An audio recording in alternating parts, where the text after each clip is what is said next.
and welcome to another episode of Dead Curious. We are your sister hosts. I am Roxanne, And I'm Jessica. and today is a very special episode indeed. It is one that Jessica's been looking forward to. Yes, indeed. And would you like to tell Um, everybody what episode that is? yes, so tonight, oh, what is that? Tonight. Anyway, Tonight? tonight we get to read you your own stories. We Wah, are doing our wah. first listener encounters episode. Yay! Yeah. So we are telling the stories that some of you guys have sent us. So before we start, guys, I just wanted to say thank you so much for all of the support. People have been sending us messages, sending us stories, and it's so exciting. We've been doing this for just over a month now, and I feel like we've grown so much. In fact, we've got another two countries that have joined us in our Curious Clan family, and I will tell you now who that is. I can tell you who it is. Okay, who is it? I know you've been stalking the stats. So, Thailand and Philippines have also joined our international family. Welcome, Thailand. Welcome, Philippines. It's great to have you guys on board. Yes. And in other news, we have launched a website. So, still in the very early stages, we've got a little Wix site going on here. So, if you want to find any of our episodes, if you want to find us on social media, if you want to find our merch, if you want to find us on Patreon, you can access all of those things from our website. I will put the link to that in the description or bio, depending on where you are seeing this. And final bit of good news is we have launched our first YouTube video. So, and that is of our first episode, Stories from South Africa, The Ghost of Uniondale and Daisy de Mulker. So if you haven't listened to the first episode, or if you'd like to see that in a video format with some visual aid, go to our YouTube channel.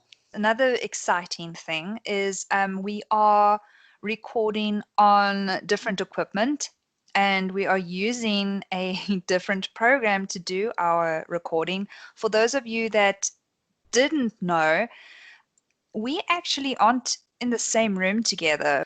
We are in South Africa during this COVID-19 pandemic, so we are still in a state of lockdown. Although we can leave our houses, we can't really visit each other. So far, all of these episodes that have been produced, and this is episode 6 now, we haven't been together for one of those. Jess is recording Yeah. from her house, and I'm recording from mine. That's also um, that's also one of the reasons why we have so many technical problems. Yeah, because of the lockdown, our fiber connections have been taking long too. Anyway, so I think that we should get started on the stories. It's what the people have come to hear. It's what we're here to tell. I'm so excited. And as the older sister, I'm going to pull rank, Jess. I'm going first. Okay. I love how you know your place. Yeah, well, It comes with the territory. All I've been right. through this for 24 years. I know the drill by now. So this is paranormal experiences from Anna B, someone who I actually reached out to on Facebook. I found her on a group. She shared quite a creepy story, and she was willing to send it in so that we could share it here. So Anna B writes, when I was 8 or 9, we lived in a complex in Secunda, Mpumalanga. I saw and felt a lot of unexplained things, and I was scared to death. I've never seen a ghost, but I feel them a lot. Once I was sleeping and I felt someone or something sit on my bed. When I looked, there was nothing, only the indentation of someone sitting, And just after that, it felt like someone slapped me and touched my face. Most recently, I visited my brother and sister-in-law up in Middleburg. There was a spirit of a man there, or still is. My brother has seen him twice, and I feel him looking at me, and he also plays with my hair and touches my back. Then it escalated and turned dark. He started turning the lights on, so I had to start sleeping with the door closed. I don't know if it helped, but it sure made me feel safer. He started scratching at my door, and I would hear animal-like growls and really scary sounds. I could never sleep at all. I was a nervous wreck. I started praying a lot, and it calmed down. I feel like I'm sort of a magnet to them. They can't seem to leave me alone. And I also feel like something has attached to me since I was young, but I have no idea how to get rid of it. That's intense. Shiver. Shiver, shiver, shiver. That's Wow. cray cray. Anna, it definitely seems like you and your family are like sensitive to this. And in our previous episode, we touched on that. Our family also has experienced quite a lot, and it goes generations back. So it is quite possible that you're just genetically more sensitive to this stuff if you believe that. But definitely, I would say be careful because if something has attached itself to you, it's a bit more difficult to get rid of. Hmm. So And that's scary. something that is making scratching and growling noises is not a good sign. But that's not the thing that's chasing her. That's the thing that's in her brother's house. Has your Mm. brother considered moving? Because at this point, at this point, I would. Ah, so creepy. Anna, thank you so much for your story. So I have a story from someone who did not give their name or an alias. So I will just use their initials. So the story is from AM. So AM says, I was 5 years old. My mother had a house in Boksburg. I felt afraid in that house, always. I felt unsafe. I was always afraid of the bathroom and the living room, and some areas of the backyard. So one night, I was asleep in my parents' room, and for some reason I woke up. I don't know what time, it was still very dark. I heard someone tell me to look out of the window, so I did. I saw a tall man figure, pitch black, blacker than the night. I saw him and he saw me. He was staring at me without moving. I saw him and I felt him. I wanted to wake up my dad, but I could not move and I could not speak. I tried, but it was like I was held in place, and my lips moved, but no sound came out. It felt evil and dark, and I knew I was in danger. I tried everything and nothing worked. Just imagine, I was only 5 at the time. I did not understand at all. So for some reason, I remembered what my aunt always said. Just pray whenever you need help. I swear I heard her voice as well. She was still alive at the time. Weird, I know. So I did do that, and my dad woke up and he asked me what was the matter and why am I looking out of the window. At that point, it left me, and I could move and speak. I did not understand and I did not know what to say. So I just said that it was nothing and I'm fine. He did not believe me, but he left it alone after asking a few times and getting the same reply. That was my first story. And then there's a PS. For some reason, I did not want to say this. The man figure's eyes were red, like glowing lights. I found out it was a demon, as they said, and that someone opened a door knowingly or unknowingly, and that it targeted me because I was so young and innocent at the time. Oh my word. Hectic, Like, imagine you're that young. How do you like comprehend that?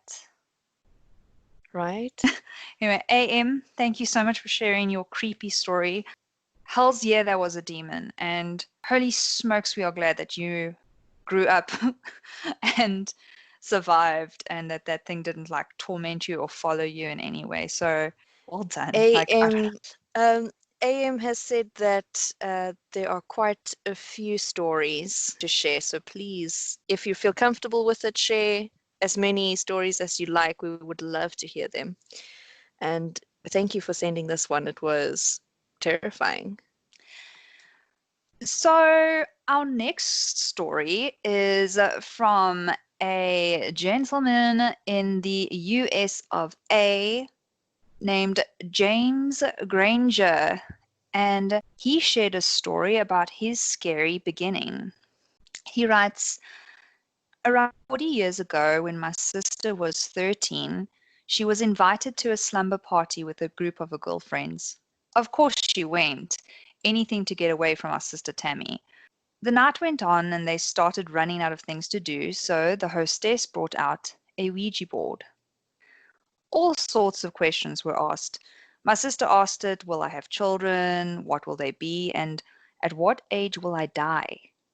Her questions were answered. The first two came into fruition. The third question, well, over the next few years, things were noticed and some big things.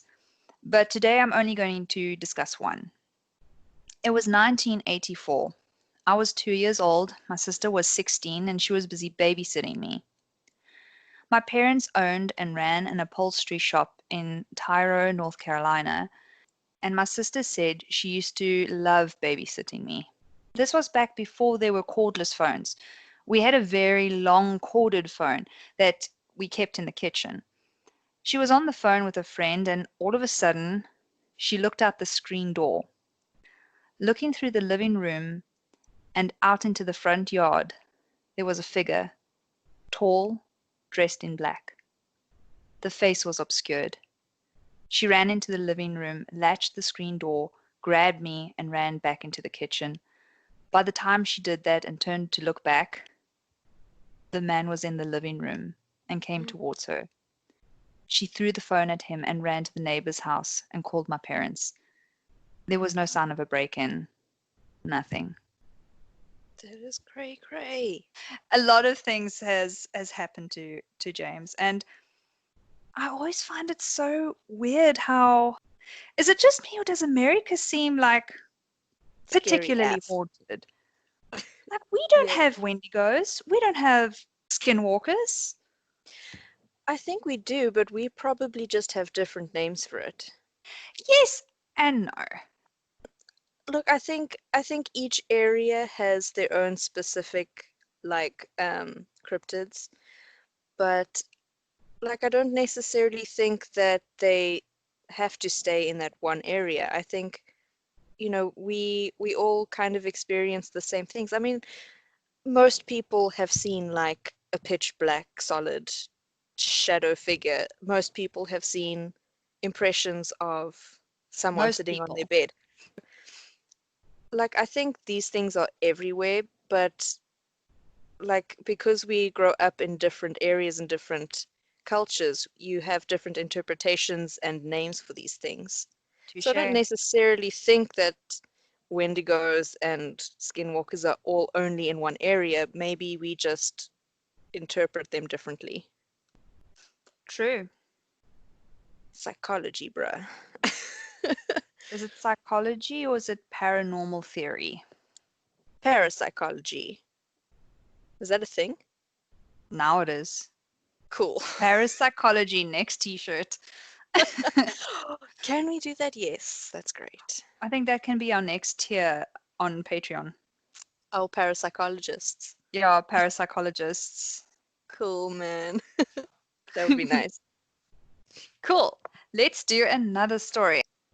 All right, so I have another story from a friend of mine. I don't know if he wants me to say his name, so I'm just going to call him G. And he writes, disclaimer, this story is not very eventful as I was not abducted. So this is an alien story, a UFO story. Our first one. Yes.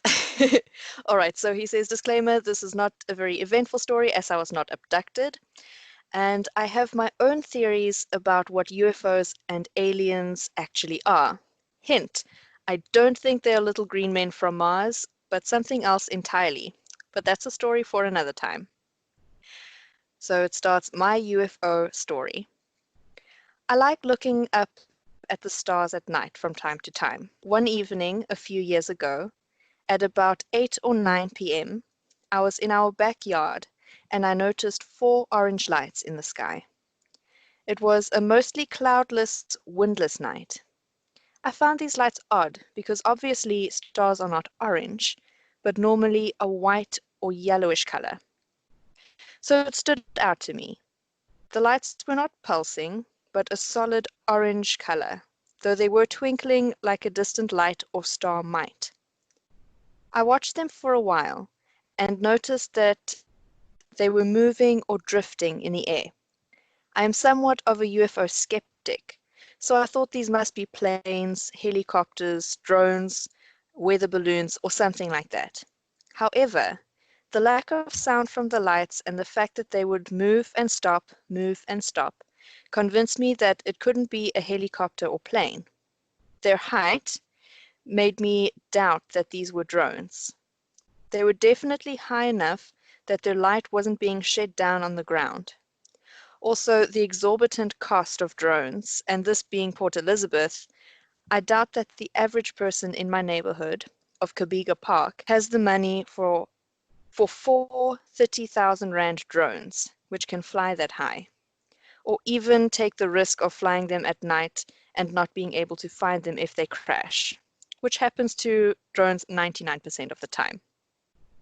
So I went inside to call my brother, mom, and dad to see the lights. We all watched this phenomena for about 15 to 20 minutes. It was a super weird experience for all of us. We were dumbfounded, not knowing what this display was or meant. The lights drifted back and forth, sometimes getting closer to each other, sometimes further away. This continued until the lights eventually started disappearing one at a time. I made a video on our digital camera. I need to look if I still have it. I was so struck by this that I went online the next day to the SA Meteorological Society website to see if they had any notes about weather balloons, shooting stars, or anything for that night, but they didn't record anything of note on that date. Make of that what you will, but this experience has haunted me since then and remains unexplained. I am, however, glad I didn't see it alone. My family are also witnesses to this strange occurrence. Yo, there is something pretty scary though about seeing something in the sky. It kind of makes you feel, it makes you realize just how small and helpless you actually are should something like that ever happen. I remember when we were, we were very small in Gielhout, and I remember I saw a comet burn up in the atmosphere, but it was a significantly big one because you could actually make out the craters on it. Went into the atmosphere and started burning up, and there's this giant, literally burning ball in the sky, and then it's there for a while, and then it sort of just burns up and disappears. And I remember, I mean, I was a child, and I'm used to watching cartoons where if a comet hits Earth, we all die. I mean, that's what happened to the dinosaurs. So that was our first ever alien slash UFO story. Mm. And yeah, we are really not picky on what stories you guys send in. I want us to have a collection of stories so that we can put all the alien stories together, all of the murder mystery stories together, all of the ghost stories together, all the demon stories together, all of the cryptid stories together. So, guys, if you have something that's really freaked you out that you want to share with the world, please email it to us. Mm-hmm.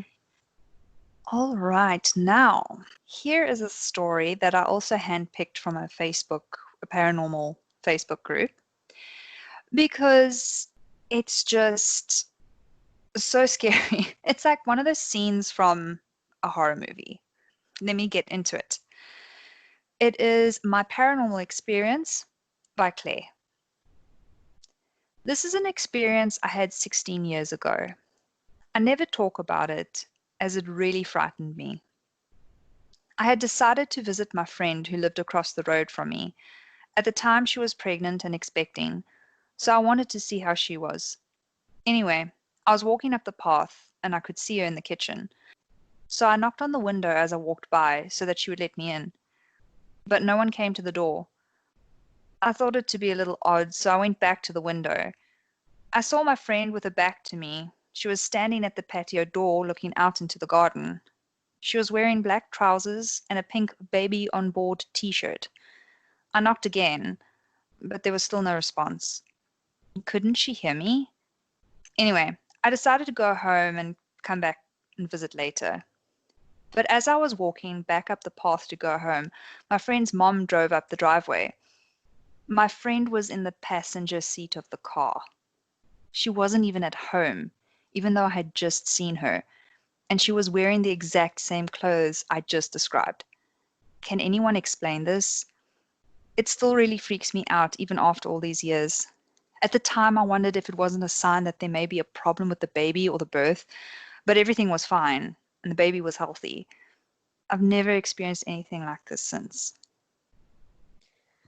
That is a doppelganger. That is a doppelganger. But I've heard that it's bad if you see your doppelganger. What does it Mm, mean if you see someone else's?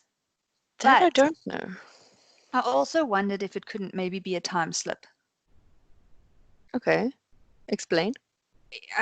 Some people describe it as like string theory, or multiverse theory. There's constantly different realities playing out more or Mm, less at the same time. Maybe two timelines or two threads clashed, and okay. as many call it, there was like a glitch in the matrix. So maybe it really was her friend, but just her friend from in the future, a little bit in the future, or a little bit in the past of the same day. Mm, It could also be an echo. From my understanding, or at least the echo I've heard about, it's sort of just like like almost like a glitch or a replay in time. But that usually happens if there's like a really a strong emotional energy in the place. So I don't know, but weird stuff always happens around when people are pregnant. Have you noticed that? It's like because babies entities. are innocent. Oh my goodness, that is so creepy. It's true though. That is true. Like when you hear about these satanic rituals, it's always you have to sacrifice a virgin and pull out her womb or something. Ugh, yeah. Oh. Anyway, thank you, Claire, for your very creepy story. If I had to guess, I would vote for a doppelganger, but since it Mm. wasn't your own, it should be fine. I'm gonna I'm gonna vote that it was maybe like a time slip or something else because like generally it like you said it's not a good thing if you see your own doppelganger, so they seem to be more of like a malicious type of thing. So if it was just like hanging around the house doing, regular things, maybe it was just maybe it was just a time slip or something. It could be a mimic. Hmm. I don't know. I don't know a lot about mimics. I'm not even sure if it's like I haven't heard too many stories. I don't know if it's a real thing or if it's just something from like Dungeons and Dragons. I was gonna say I think mimics are just from D&D. I don't think it's well Okay. maybe. We can research that. I'll research that. I mean, D&D got its inspiration from somewhere, right? True that. Okay. Hmm. Mm. Okay, so my next story is from Katrina, and it starts, Hi, I'm Katrina. I've had a few otherworldly experiences. The first I can remember is this. My parents are ordained. My dad used to drive out demons on a regular basis. One day, I think I was about 6, I was playing in one Tunny's caravan. My parents had often warned me not to, but I was always a rebel. I heard my dad coming, and she snuck me under her bed. They chatted for a little bit, and before I knew it, my dad had his hand on her head, and there was an unearthly noise coming out of her mouth. I hid again. I felt the caravan shake. The noise continues, I prayed. It felt like hours, but was probably less than 5 minutes. Then, all of a sudden, the noises stopped and the caravan was still. My dad spoke to her for a while and she was crying. Only once he had left did I get out of my hiding spot. The woman was surprised to see me and acted as if she had never met me. So I got out and never spoke to her again. Later that day, the buzz of the farm was, "Did you see the black smoke coming out that Tanny's caravan and going into the floor?" I told no one that I was in there when it happened. A few years later, I gathered up the courage to tell my mom. I knew I was in trouble. But my mom just got my dad, and together they told me that he had exorcised a lot of demons out of her. That's why he didn't want any children near her. Demons often like to possess children. The black smoke were the demons going back to hell. I have a few more spooky stories if you want to hear them. Yes, Katrina, we do. Thank you. We do. Oh, yeah. Pass them on this way. We know what to do with them. That was So hectic. I really love how that sort of answered a lot of that answered some of the stuff we were talking about earlier about Mhm. why things seem to be drawn to pregnant women and children. Now we know. Oh, goosebumps. And like the fact that the woman didn't had pretended or not pretended. The fact that the woman said that she had Didn't. never met her. Right. That That means is, that that means it was the demon that hid her under the bed. Oh, and then no. for what reason were they For what hiding her under the bed? reason? No, no, no, no, no. My head's itching. Yeah. My head's itching. Okay, I think let's do one last story. So this story comes to us from Tyrone Crossman, who writes, I've had quite a few paranormal experiences in my life, but one that was really creepy was this one. I was 21 years old, and around 2 a.m., I woke up in a half sleep state to see my room was looking like it was underwater. I had the strangest sensation. It felt as though I was in two parts. My body felt as heavy as lead, laying on the bed, and the other part of me felt as though it was floating. I was experiencing a push pull sensation. It felt as though a part of me, my spirit perhaps, was detached from my body. As I felt myself floating away from the immobile body laying on the bed, I saw a white, cloudy figure at my feet, and I felt as though I was being drawn towards this figure. The weightlessness and floating feeling felt really good, and I felt as though I wanted to continue with the experience, but my conscious mind kicked in. In an instant, I jolted awake and sat up in bed. Everything was normal. I could move my limbs, and the room no longer looked like it was swimming. The white figure was gone. I mentioned it to a friend the next day, whose mom was a clairvoyant, and she said what was happening was that my astral or spiritual body was becoming detached from my physical one, and I was being prepared to astral travel. The white figure was likely either a spirit guide or one of my deceased loved ones. The fact that I put up a resistance meant that I wasn't ready to experience this yet, and they let me go. Since having experienced this, I have actually traveled out of my body on a few occasions and seen all sorts of weird and wonderful things. One particular experience I had was when a friend of mine was murdered, but that's for another time. What? I know. That's insane. Mm. I've heard a lot about Astral astral predict travel. astral travel or astral projections. Mm, Um, from what I understand, it can be quite dangerous because you can actually yeah. get stuck out your body. And There, also, it leaves your body, which is your vessel, kind of exposed. mm, But I have also heard that people have experienced amazing things going into it. there are many different opinions on what happens when you astral travel. I think We can get into that in another episode, but I think we'll I have can, to do an episode yeah. on astral travel. If anyone has any astral traveling stories, please let us know. Tyrone, please tell us about the murder story. Yeah. So that is it for our first-hand encounters episode. Thank you so much for sending all of these stories. It was the episode I have been most excited to do. So I'm glad we could finally get our first one done. And of course, we could not have done this episode without you guys. So thank you for allowing us to share your personal stories with the rest of the world. And we look forward to reading some more spooky encounters. So until next time, Don't get haunted. don't get haunted, don't get possessed. See you all next time. Bye. Bye.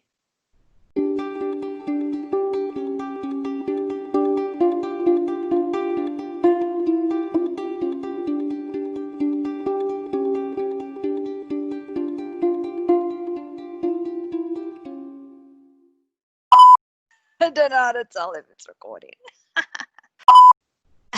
A. Ooh, A. Stupid hoe. He. Hello. Hey. What in the hell? Try again. Hello. Hi. Hi. What's up? Hey. I've got my Hey. charger. And it's charging. Hey. It's me. Last night we're lying in bed and Yeah. the cat is just like hopping around between us and stuff, and like I'm busy playing with her, and then Jax is like, "Oh no, don't do that, it's creepy." I'm like, "Don't do what?" He's like, "No, don't like stroke my knee with your fingers like that." I was like, "What are you talking about? I'm playing with the cat." He's like, "Did you not just?" He's like, "What's this?" I'm like, "What are you talking about? I don't feel anything." He goes, "No, Roxanne, what is this?" I said, "Jax, I don't feel anything." And then he like kicked me in my butt and he's like, "What is this?" I'm like, "Well, that's my butt." He's like, "No, but I felt someone, like I felt you stroke my knee with your fingers." I said, "No, Jax, it's my butt demon."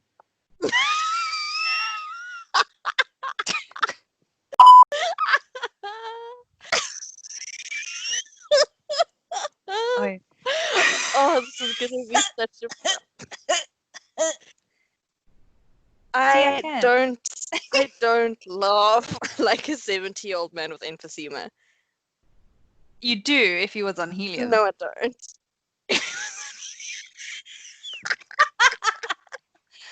Hello? Hello? Hello? I love how you wheeze. Blah, blah. It says, what? I know. Tyrone, Please you tell us cheat. the rest of the story. You Tyrone. cheat. Tyrone, tell us the rest of the story. So it's not in front of my breathing pots. Oh, wait. Okay, let me. Breathing pause. You know, there's a Okay. couple. I'm trying to. You. I'm good. I'm good. How are you? I'm good. You got the wrong number. Oh my gosh.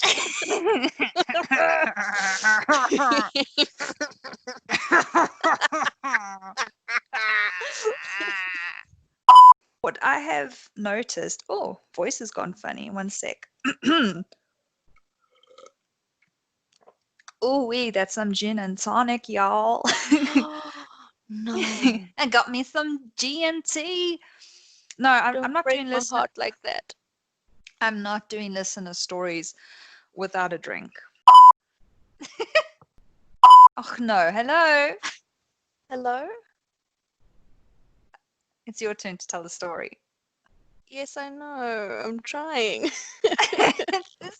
Stop disappearing. I'm sorry. Can you hear me? Yes. Okay, good. My Heather. My Heather. Hey, Heather. It's your husband, mother. Oh, okay. Can we have an initial? It's A. Any surname initial? M. A-M. Okay. In the A.M. in the morning. Anyway, okay. Wow. Um, No comment.